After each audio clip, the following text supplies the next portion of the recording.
Good morning, crafty ladies, and happy St. Patrick's Day to all my Irish friends out there. Today I am doing my take on the toilet paper roll that May Larson did for Creating with Details. Now, the one that she did is in Spanish, and I will be putting a link in the description box below. Even if you don't speak Spanish, it's very easy to follow along, and hers is just absolutely stunning. I am doing mine a little bit differently. My husband and I are redoing our house, and I'm kind of doing it in a farmhouse theme. So I thought I would make this one Shabby Farmhouse. So what I did was to take a length of um, muslin, or not muslin, I am so sorry. Um, what is this stuff called? Burlap. Yeah, lost it there for a minute, but I found it. I measured this by using 2 toilet paper rolls. And in my house, we use these jumbo ones. So what I did is insert the toilet paper roll like this. So this one holds 2 of them. So I measured I doubled the length of the fabric so that it would hang like this. I stitched on my sewing machine along the edges of the burlap where I cut it, and just kind of frayed it to give it that, shabby kind of look. Then I sewed a pocket at the top that I inserted a dowel rod into. Now I will be trimming up all this fraying so that it's a little bit easier. I decided that I am not going to paint this dowel rod. I am just going to apply a clear coat to it so that it's washable. And the other thing that I am going to be doing with this, since it is going to be in the bathroom and I do have a husband, I'm going to spray this once it's completed with Scotchgard so that it resists any stains that might get on it.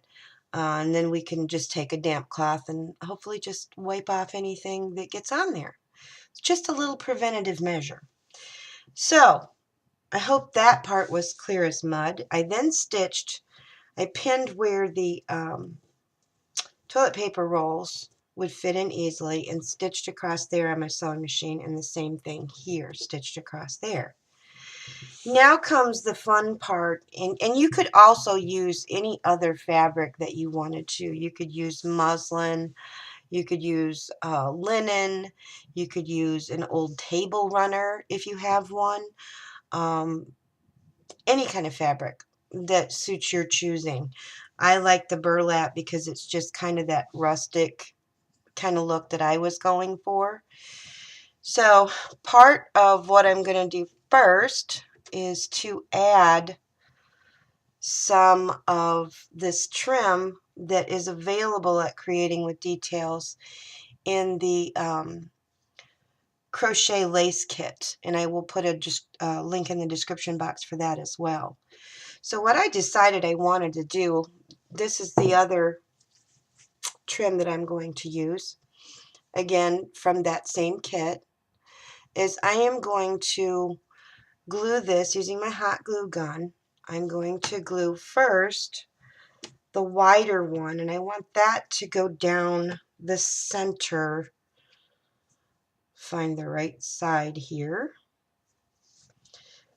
These are really difficult to find the right side because they are very good quality. And I'm just going to add a dab of glue, and I'm just eyeballing this. If you want to measure, you can do that. And I'm just going to, at intervals along here, just dab some glue on to the lace trim and just glue it down. Now, I am going to be putting embellishments on this, but I decided I was not going to put it on the back because that's the part that's going to be hanging against the wall, and it just seemed kind of pointless and wasteful. So I will put the trim part way up the back, up to this first line here, just so that it has a finished look if you see it from the bottom. But again, I don't want to waste laces and trims and so on the back part. Now, I am using my fingers to do this because after many years of using those extremely high temp hot glue guns, I think my fingers have become calloused. And this glue gun, this Sherbonder glue gun, is available also at Creating with Details. And I love this gun because it has a fine tip on the end of it. And it allows you to just get small amounts of glue into areas that it would have been all but impossible to do with those older clunky glue guns. So I'm just going to measure this up to that line right there and cut it off. As I said, I'm just doing this so that the bottom of this, when it's pushed out, looks finished. And I'm just going to continue to glue the trim on here. And I'm only gluing the edges because I don't want glue all over. And since this is an open weave crochet trim, it would get kind of messy. I don't really want that, so just smooth that down. And I'm just going to flip this over and continue to glue right here.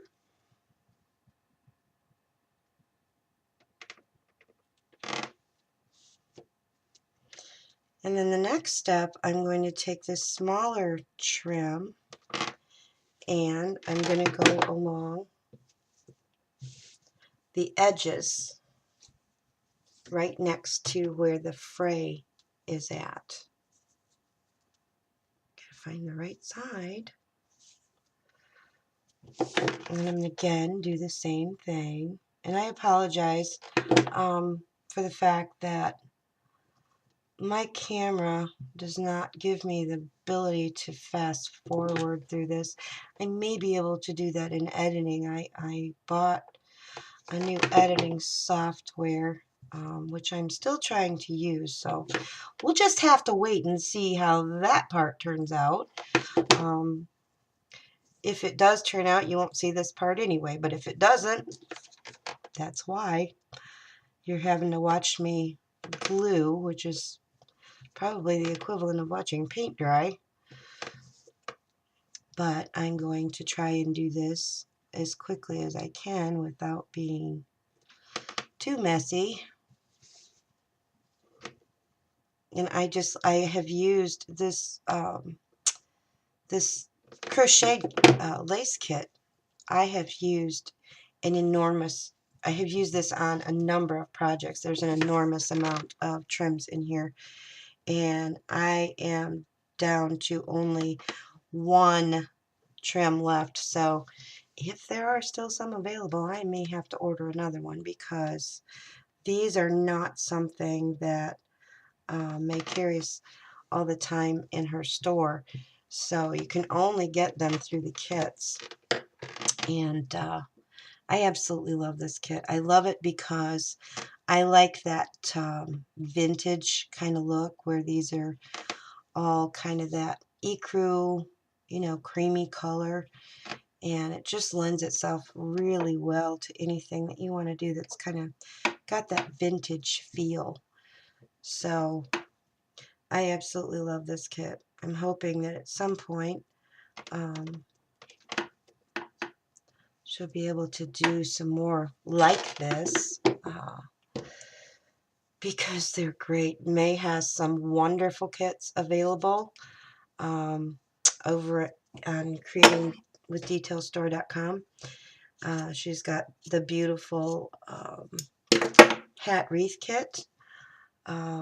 She's got the Fabergé egg. She's got the, I don't know if there's any left of the Sweet and Chic wall hanging kit. I am going to be doing a video on that this weekend.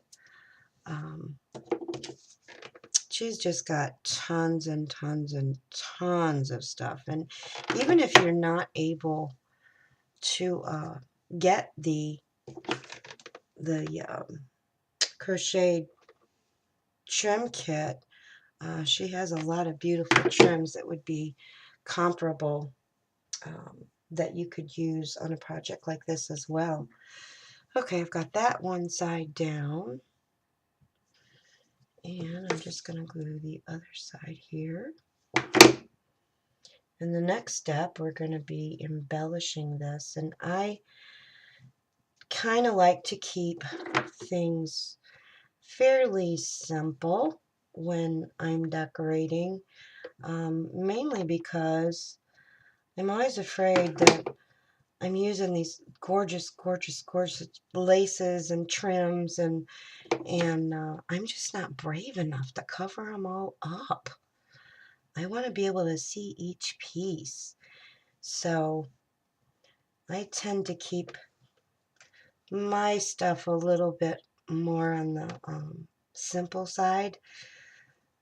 Not because I don't know how, I just don't wanna. I love all of her trims, and I want to see each one when I use them, because they're so nice and they're such high quality. Even with this crochet lace trim here, it's very difficult to tell the right from the wrong side, and that's always a very good indicator of good quality, when there's not an obvious right or wrong side. And I've noticed that in all of May's trims, that is the case. I have not found one exception to that at all. They're all equally as beautiful. Sometimes it is very, very difficult to see which is the right and which is the wrong side. So that makes it good in case you've lost your glasses or you get confused.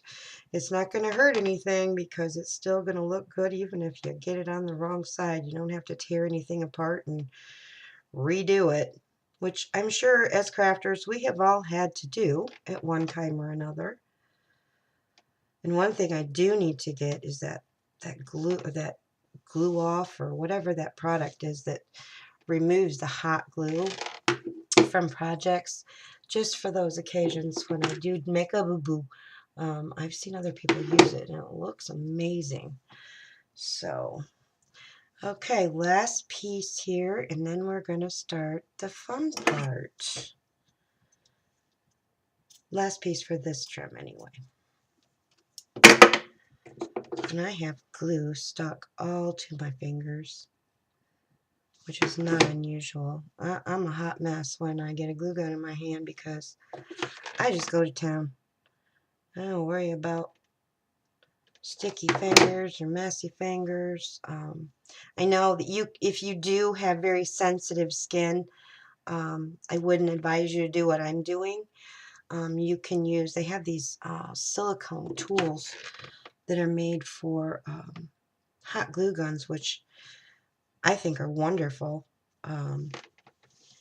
And you can also use, if you don't have those, you could also use like a pencil eraser to smooth it down, or even if you're into paper crafting, bone folder works, because it's kind of a nylon material and it wipes off really easily.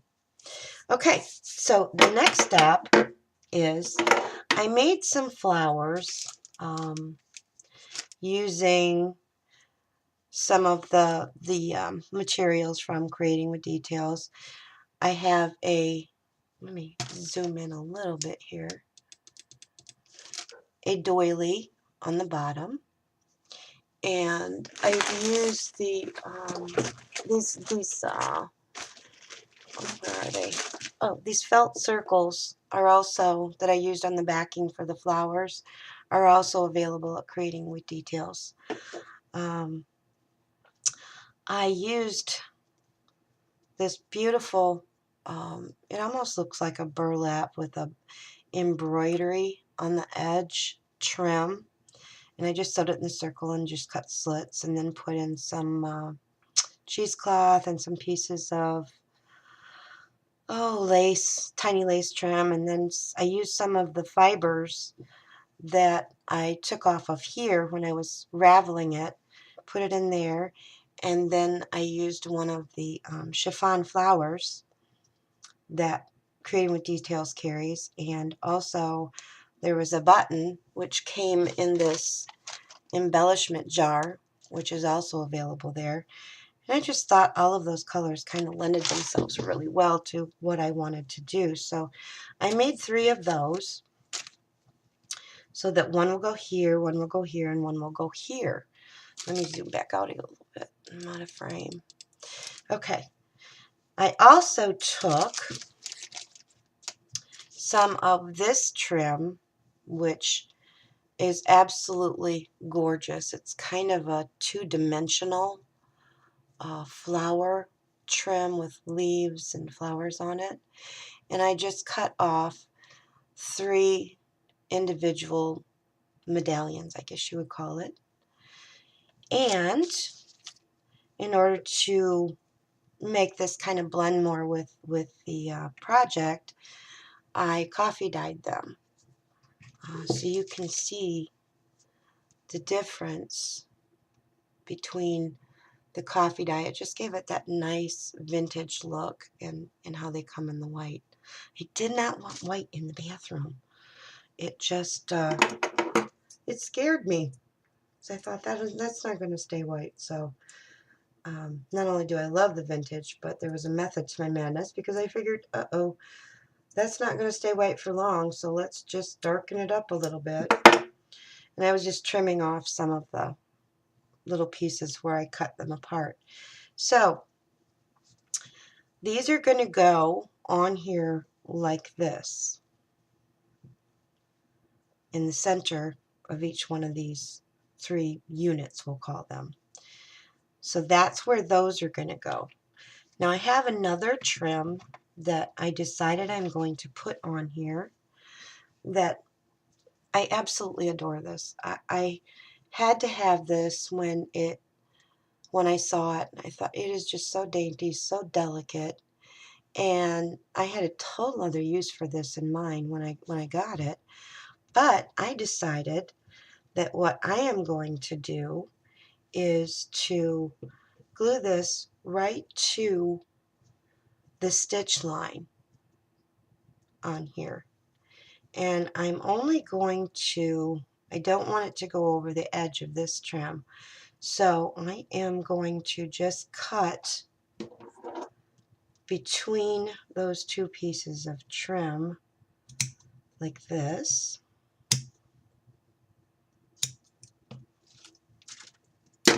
And then I'm just going to kind of lift that edge up so that there's not like a raw edge showing. And make sure I'm on that stitch line. And just hot glue that down.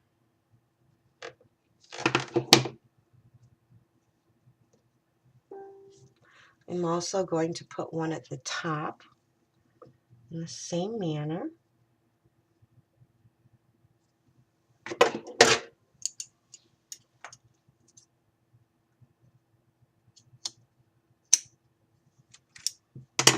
And as you see, when you cut these laces apart or these trims apart, you get a lot of bang for your buck. This is one of those trims where I literally cannot tell the difference between the right and the wrong side. And I'm going to glue that right underneath the little hanger that I have here.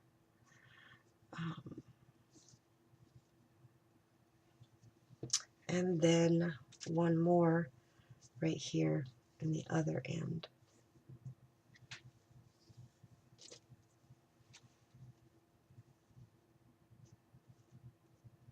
And the reason I wanted to do this is because It gives it a little bit of a dangle when it's hanging, and that just lends itself to that shabby chic feel. So I'm going to glue that on there, just like that. Now I'll show you what I mean. Once you have the toilet paper roll in there, see, it kind of dangles a little bit. So the next step is to glue on our little flower medallions that I coffee dyed. I'm just cutting off those little extra pieces on there, and I'm going to lift these up and place that right there on the center, in the center of the hanger. And I'm just going to glue the outside real quickly. That's the nice thing with these laces and these appliques. You don't need a lot of glue.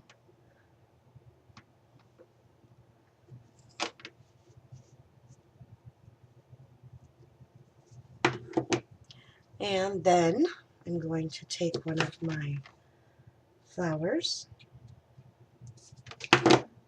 and put it right on top of there. Now when you put this back down, these dangles will kind of come over top of the flower when it's hanging. One of these days I'm going to get this camera direction right. I always go the wrong way. I think it's kind of like pulling a trailer when you're backing up. You got to go the opposite way from where you want to go. I've never mastered that real well either, so I just get kind of backwards and confused. So I'm going to do the same thing up here on the top. And trimming all of these little pieces where the trim was joined together. And glue this down.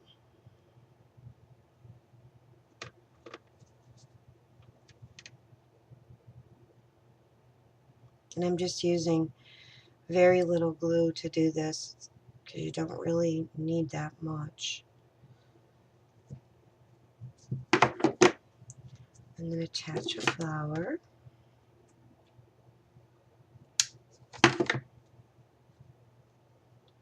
Now in this one, I may have to trim a little bit to get these to lay better. I think what I'll do is just trim in between the little flowers so that it lays better like that.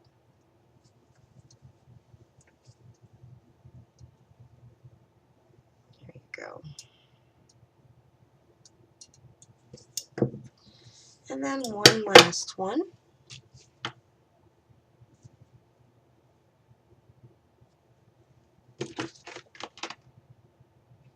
Whoops, I almost glued that upside down. See what I mean? Can't tell. Need another glue stick.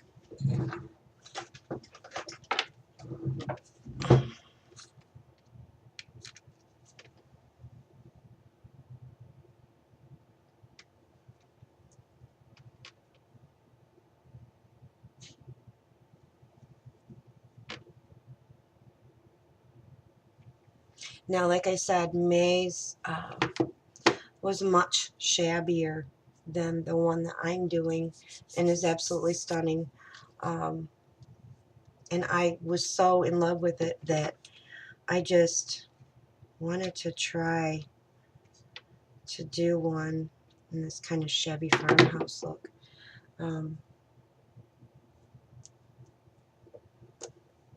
So there we have all three of the medallions or lace pieces glued in place. And then I thought about adding May has these little packages of doves that I thought might be kind of cute, you know, flying around on here like that. I don't know, what do you think? Thinking maybe you could just put them randomly throughout the piece. Just give it that little extra texture and character. I'm just kind of glue them at random. I don't think my tongue woke up yet. It's not wanting to work very well. And these are just, these little doves are just the cutest little things, and they're perfect for any kind of a project. I just thought they would look cute on here because the color is, oops, the color just matches the rest of it so well. And I think I'll put one up on my handle.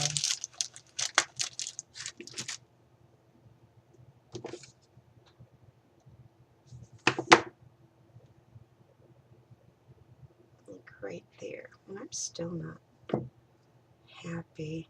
I'm going to cut this little flower out here where it's hanging over top of this flower. Whoops. Now don't throw stuff like this away because you can easily use this on another project. I save all these little things because you never know where they're going to come in handy. And when I was fraying this, I saved all of the burlap that came out when I was fraying it to use in other projects. So there, that hangs a little bit better. See? And I have the little dove on there. And I'm going to hang this. I could not find my twine, but because I'm doing the shabby farmhouse look, I'm going to attach twine here and use that to hang it with. So that is basically the project. It was really quite simple. It's easy to make. You can use any kind of fabrics or trims that you have. The flowers, as you all, I'm sure there's dozens of videos, but I did take a couple of hints from the strawberries and cream flowers video that May did, and I'll put the link to that in the description box as well to make these flowers. So I hope you've enjoyed it, ladies. If you did like it, please give me a thumbs up, share, and subscribe. And I will be back this weekend with another video on the Sweet and Chic wall hanging. Have a blessed day. Be kind and supportive to one another. Until next time, bye-bye.